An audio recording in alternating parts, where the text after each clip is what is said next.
사랑하는 새벽나라 친구들 반갑습니다. 여러분과 함께 말씀을 나눌 정현상 전도사입니다. 우리는 살아가며 많은 사람을 만나게 됩니다. 아침에 눈을 뜨는 순간 사랑하는 가족을 만나게 되고 학교에 가면 친구들과 선생님을 만나게 됩니다. 오늘 말씀에는 자신의 삶의 터전에서 우연으로 보이는 필연적 만남을 경험한 한 사람의 이야기가 나타납니다. 이 만남을 통해 그는 자신의 모든 것을 내버려 두고 예수님의 제자로 새로운 삶을 살아가게 됩니다. 오늘 말씀을 통해 우리에게 주시는 은혜를 함께 나누길 소망합니다. 오늘 말씀의 제목은 믿음으로 금을 던져입니다. 오늘의 말씀은 누가복음 5장 1절에서 11절입니다. 예수께서 하나님의 말씀을 들으려는 사람들에게 둘러싸여 게네사렛 호숫가에 서 계셨습니다. 예수께서 보시니 배 두 척이 호숫가에 대어 있고 어부들은 배에서 내려 그물을 싣고 있었습니다. 예수께서는 그들 중 시몬의 배에 올라타 그에게 배를 무태서 조금 떼어놓으라고 말씀하셨습니다. 그러고는 배 위에 앉아 사람들을 가르치셨습니다. 말씀을 마치신 후 예수께서 시몬에게 명령하셨습니다. 물이 깊은 곳으로 나가 그물을 내리고 고기를 잡아라. 시몬이 대답했습니다. 선생님, 저희가 밤새도록 애썼지만 아무것도 잡지 못했습니다. 그러나 선생님의 말씀대로 제가 그물을 내려보겠습니다. 어부들이 그 말씀대로 했더니 그물이 찢어질 정도로 많은 고기들이 잡혔습니다. 그래서 그들은 다른 배에 있는 동료들에게 와서 도와달라고 손짓했습니다. 그들이 와서 두 배에 고기를 가득 채우자 배가 가라앉을 지경이 되었습니다. 시몬 베드로가 이 광경을 보고 예수의 무릎 앞에 엎드려 말했습니다. 주여, 제게서 떠나십시오. 저는 죄인입니다. 베드로와 그 모든 동료는 자기들이 잡은 고기를 보고 놀랐던 것입니다. 세베대의 아들들이며 시몬의 동료인 야고보와 요한도 놀랐습니다. 그때 예수께서 시몬에게 말씀하셨습니다. 두려워하지 마라. 이제부터 너는 사람을 낚을 것이다. 그리하여 그들은 자신들의 배를 무태 대고 모든 것을 버려둔 채 예수를 따라갔습니다.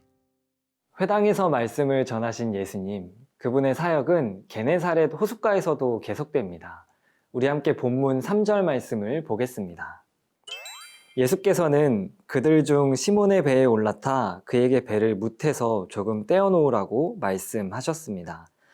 그러고는 배 위에 앉아 사람들을 가르치셨습니다.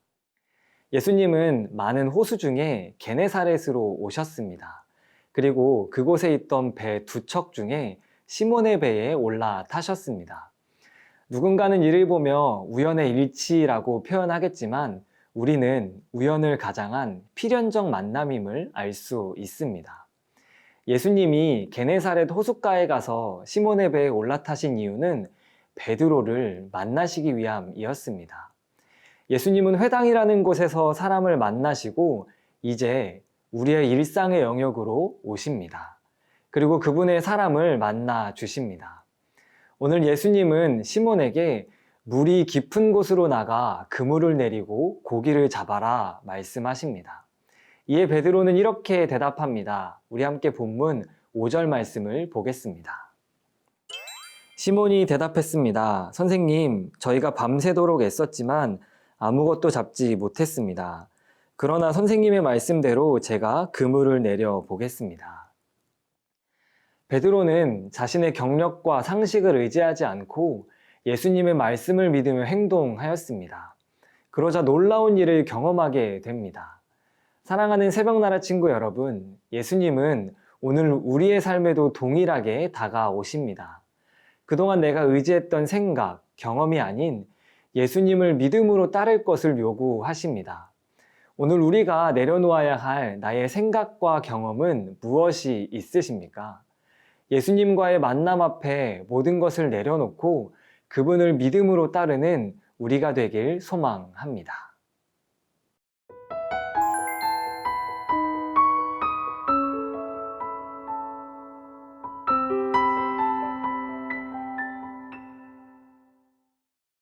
믿음으로 행동했을 때 기적을 경험한 시몬 베드로. 그는 이내 예수님을 향해 이렇게 고백합니다. 우리 함께 본문 8절 말씀을 보겠습니다. 시몬 베드로가 이 광경을 보고 예수의 무릎 앞에 엎드려 말했습니다. 주여, 제게서 떠나십시오. 저는 죄인입니다. 예수님을 향한 베드로의 고백은 정말 자신을 떠나달라는 것이 아닙니다. 하나님을 만난 죄인으로서 인간의 고백입니다. 이에 예수님은 무서워하지 말라 말씀하시며 그를 안심시키십니다. 이제 그가 사람을 낚는 어부로 살아갈 것을 말씀하십니다. 이 어부는 살아있는 물고기를 잡아 죽이는 사람이 아니라 죽어가는 사람을 잡아 살리는 제자입니다. 예수님의 말씀에 대한 시몬과 야고보, 요한의 반응이 11절에 나타납니다. 우리 함께 본문 11절 말씀을 보겠습니다. 그리하여 그들은 자신들의 배를 무태 대고 모든 것을 버려둔 채 예수를 따라갔습니다. 이제 그들은 자신들의 모든 것을 버려둔 채 예수님을 따르게 됩니다. 그동안 살아온 삶의 방식이 아닌 예수님의 제자로 사는 것입니다. 사랑하는 새벽나라 친구 여러분, 올 한 해 우리가 예수님을 따를 때 버려야 할 것은 무엇이 있으십니까? 나의 게으른 습관, 혹은 하나님의 말씀을 가까이 하지 않았던 모습, 나의 잘못된 부분을 과감히 버려두고 예수님을 따르는 제자가 되길 소망합니다. 그러한 삶을 살아내는 저와 여러분, 우리 모두가 되길 소망합니다. 사랑하는 하나님, 예수님께서 우리를 만나주시고 제자 삼아주심에 감사합니다. 믿음으로 그물을 던졌던 베드로처럼 내 생각과 방법이 아닌 주님의 말씀을 따라 살아가는 제자로 우리를 인도하여 주시옵소서. 감사합니다. 예수님의 이름으로 기도합니다. 아멘.